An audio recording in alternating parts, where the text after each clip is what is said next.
Halo semuanya, kami dari kelompok 3 akan mempresentasikan manajemen dana bank yang kami pelajari dan dibimbing oleh Bapak Edi Rosa pada semester 3 ini. Ada pepatah yang mengatakan tak kenal maka tak sayang. Jadi perkenalkan di kelompok 3 ini ada Lydia Salapati bersama dengan Aurelia Gladys Erwandi, dan juga ada Gaida Putri Maharani bersama Amelia Putri, dan kami berempat lah yang akan menemani kalian beberapa menit ke depan.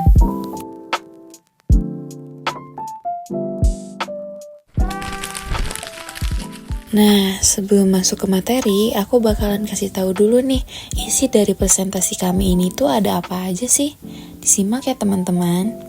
Nah, isi presentasi kami itu ada 6. Yang pertama ada pengertian dari manajemen dana bank itu sendiri. Yang kedua yaitu sumber dana bank. Yang ketiga simpanan giro. Yang keempat cek dan biliat giro. Yang kelima alokasi dana. Dan yang keenam yaitu kesimpulan dari materi kami dan presentasi kami. Yuk kita langsung masuk ke materi yang pertama yaitu pengertian manajemen dana bank. Nah, aku mau ngejelasin nih. Yang pertama, ada pengertian manajemen dana bank. Apa sih manajemen dana bank? Yuk kita simak. Manajemen dana bank adalah kegiatan perencanaan, pengorganisasian, pelaksanaan, dan juga pengendalian terhadap penghimpunan dana bank. Selain dari pengertian manajemen dana bank, ada kegiatannya juga loh. Kegiatan ini mencakup 4. Yang pertama, menghimpun dana dari masyarakat, bank itu sendiri, dan lembaga keuangan lainnya. Yang kedua, ada menjaga kepercayaan nasabah. Yang ketiga, mengawasi dan menangani arus kas. Yang keempat, adalah memastikan jatuh tempo simpanan sesuai dengan permintaan pinjaman yang diberikan. Sumber dana bank dibagi menjadi 2. Yang pertama, dana dalam bank yaitu setoran modal pemegang saham, cadangan laba, laba yang belum dibagi.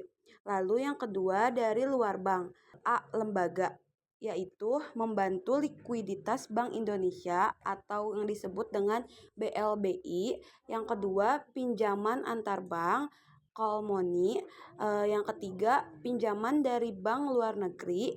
Yang keempat, surat berharga pasar uang atau SBPU. Nah, selain lembaga, sumber dana dari luar bank itu yang kedua ada dari masyarakat. Dari masyarakat sendiri terbagi menjadi 3. Yang pertama ada simpanan giro atau biasa yang disebut dengan demand deposit.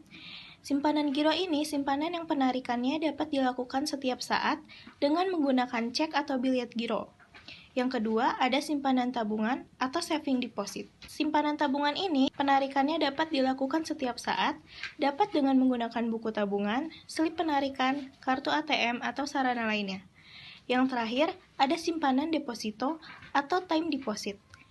Simpanan ini, penarikannya sesuai dengan jangka dan dapat ditarik dengan biliet deposito atau sertifikat deposito.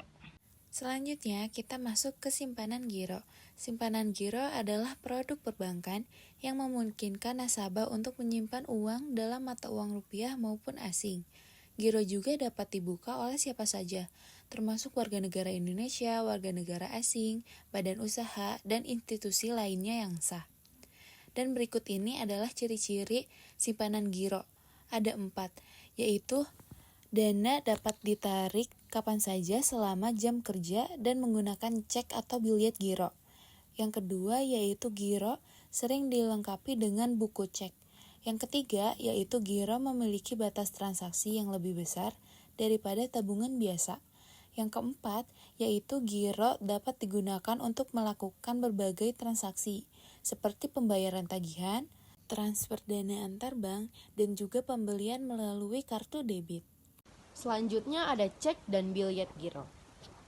Cek dan biliet giro sama-sama merupakan alat pembayaran giro yang dapat digunakan untuk memindahkan dana dari satu rekening ke rekening yang lainnya. Tetapi ada beberapa perbedaan loh di antara keduanya. Di antaranya, yang pertama ada pencairan dana. Kalau cek dapat dicairkan secara tunai di bank, tetapi diatur oleh Kitab Undang-Undang Hukum Dagang, sedangkan biliet giro diatur oleh Peraturan Bank Indonesia. Yang ketiga ada biaya materai.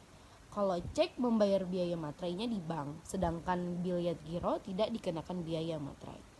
Berikutnya ada identitas. Identitas cek berisi nama dan atas unjuk, sedangkan identitas biljet giro hanya berisi nama saja. Lalu ada tanggal. Cek hanya memiliki satu tanggal, yaitu tanggal penerbitan. Dan yang terakhir, yang ketujuh, ada pemindah bukuan. Pada biljet giro, pemindah bukuan hanya dapat dilakukan atas nama pemilik rekening, dan dana baru dapat dipindahkan bukuan apabila sudah mencapai tanggal efektif. Sedangkan cek dan biljet giro hanya memiliki waktu kadaluarsa, yaitu 70 hari. Jenis cek. Jenis cek dibagi menjadi beberapa. Yang pertama, cek atas nama. Cek yang hanya bisa dicairkan oleh orang atau badan hukum yang namanya tercantum di dalam cek. Bank akan memeriksa latar belakang pembawa cek untuk memastikan identitasnya. Yang kedua, ada cek atas unjuk. Cek yang bisa dicairkan oleh siapa saja yang membawa cek tersebut. Cek ini tidak mencantumkan nama penerima dana. Lalu yang ketiga ada cek silang. Cek yang memiliki 2 garis silang di bagian pojok kiri atas. Cek ini hanya bisa dicairkan di bank yang namanya tercantum di antara garis-garis tersebut. Yang keempat, cek kosong. Cek yang tidak memiliki nominal uang yang telah ditentukan. Pemilik cek harus mengisi nominal yang ingin dicairkan. Yang kelima, ada cek mundur. Cek yang diberi tanggal mundur dari tanggal saat ini. Yang terakhir ada cek terbuka. Cek yang belum dicairkan dan bisa diuangkan di bank manapun. Oke, jenis cek kan tadi udah dibahas. Jenis-jenis biljet giro juga ada loh. Jenis biljet giro itu dibagi menjadi 2. Yang pertama ada giro perorangan. Giro perorangan, biljet giro yang dimiliki oleh perorangan atau individu. Giro ini biasanya digunakan untuk keperluan bisnis pribadi seperti pembayaran gaji, tagihan, dan pembelian barang atau jasa. Yang kedua, ada giro perusahaan. Giro perusahaan yaitu biljet giro yang dimiliki oleh perusahaan atau institusi. Giro ini biasanya digunakan untuk keperluan bisnis skala menengah ke atas, seperti pembayaran gaji karyawan, tagihan, dan pembelian barang atau jasa. Selanjutnya kita masuk ke alokasi dana. Alokasi dana itu apa sih? Alokasi dana adalah suatu kegiatan bank dalam rangka mendistribusikan dana yang dimilikinya dalam berbagai bentuk seperti earning asset, aktiva atau kegiatan yang menghasilkan, non-earning asset yaitu aktiva yang tidak menghasilkan. Pengendaliannya itu bank harus dikendalikan dengan 3 alasan. Yang pertama, sebagian besar dana bank merupakan dana deposan. Yang kedua, yaitu bank mesti menutupi segala bentuk biaya-biaya yang ditimbulkan sebagai akibat dari operasinya. Yang ketiga, yaitu menjamin terhadap kepentingan pemilik bank yang bertujuan untuk memperoleh keuntungan. Selanjutnya ada bentuk alokasi dana dan pendekatan alokasi dana.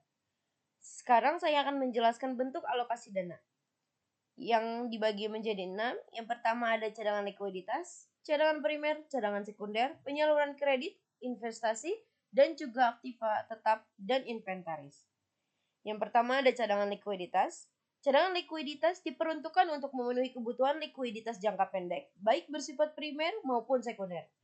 Yang kedua ada cadangan primer, yaitu dana dalam bentuk uang kas, saldo pada bank sentral, saldo pada bank lain, dan surat berharga dalam penagihan. Yang ketiga ada cadangan sekunder, adalah dana yang diinvestasikan di pasar uang antar bank. Cadangan ini berupa surat berharga pasar uang, sertifikat Bank Indonesia, surat utang berharga, dan sertifikat deposito. Yang keempat ada penyaluran kredit. Kredit adalah kesepakatan pinjam-meminjam antar bank, dan pihak lainnya mewajibkan pihak meminjam untuk membayar dalam jangka waktu tertentu. Berikutnya ada investasi, merupakan usaha bank dalam bentuk penanaman dana dalam surat-surat berharga jangka panjang maupun pendek, ataupun berupa penyertaan langsung pada badan usaha lainnya. Dan yang terakhir, yang keenam, ada aktiva tetap dan inventaris. Merupakan dana yang tidak produktif, dapat menghasilkan penerimaan bagi bank. Ciri-cirinya tidak produktif, tidak liquid, dan cukup berisiko. Lalu berikutnya ada pendekatan alokasi dana. Yang pertama ada pool of funds. Pendekatan pengalokasian dana tidak mempertimbangkan karakteristik sumber dana. Artinya, memperlakukan dana tersebut sebagai dana tunggal.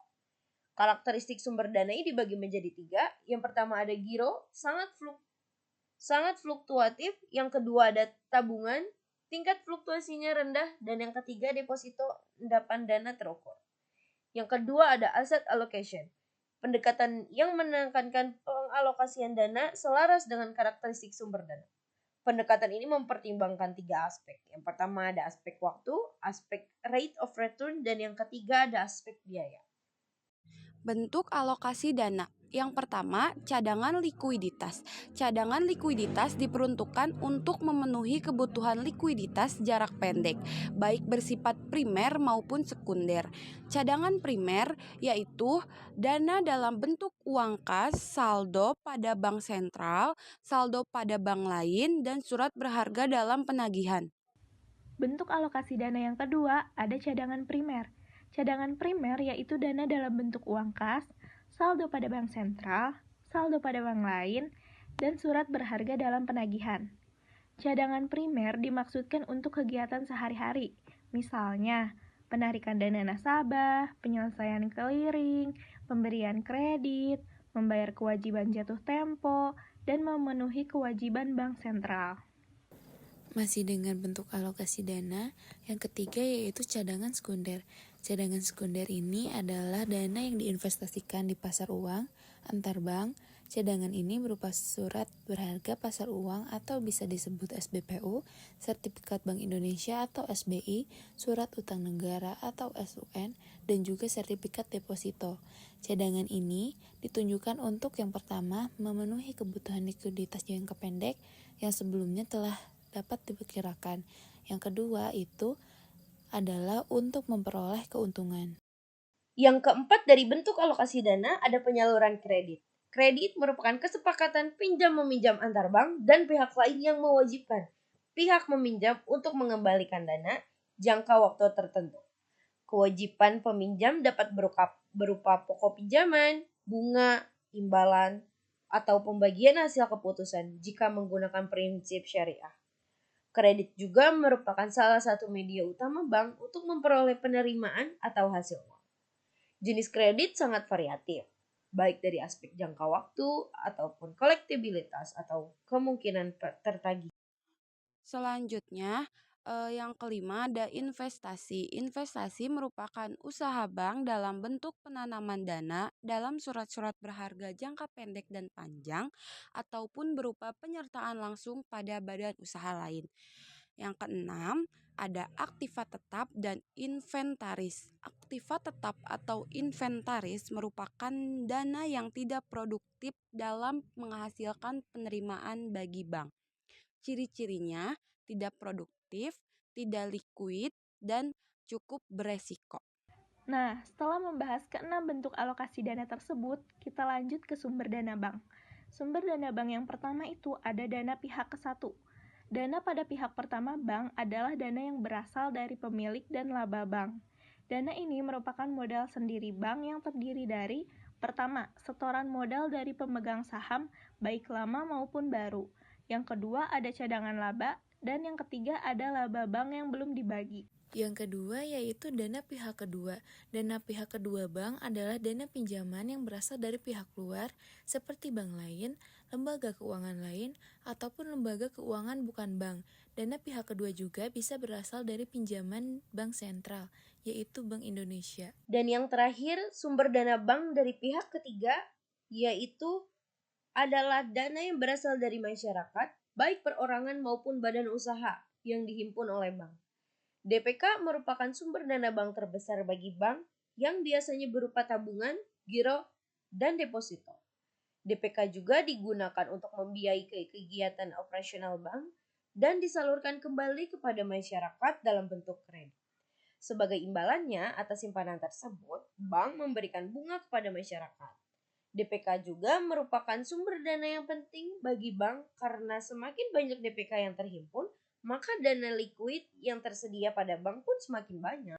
Selanjutnya ada kesimpulan. Manajemen dana bank adalah kegiatan mengelola sumber dana dari modal sendiri, pinjaman, dan simpanan masyarakat untuk mendukung operasional dan menjaga kepercayaan nasabah. Dana yang dihimpun dialokasikan ke berbagai kebutuhan seperti cadangan likuiditas untuk memenuhi kewajiban jangka pendek, penyaluran kredit sebagai sumber utama pendapatan, investasi pada surat berharga atau badan usaha, dan aktiva tetap untuk mendukung operasional. Pendekatan dalam alokasi dana meliputi pool of fund, yaitu mengelola dana secara kolektif tanpa membedakan sumbernya, dan asset allocation, yang mempertimbangkan jangka waktu, tingkat pengembalian, serta biaya sumber dana. Manajemen dana yang baik bertujuan memastikan likuiditas terjaga, operasional berjalan lancar, dan bank tetap menguntungkan. Demikian materi yang dapat kami sampaikan. Mohon maaf jika masih ada kekurangan ataupun kesalahan.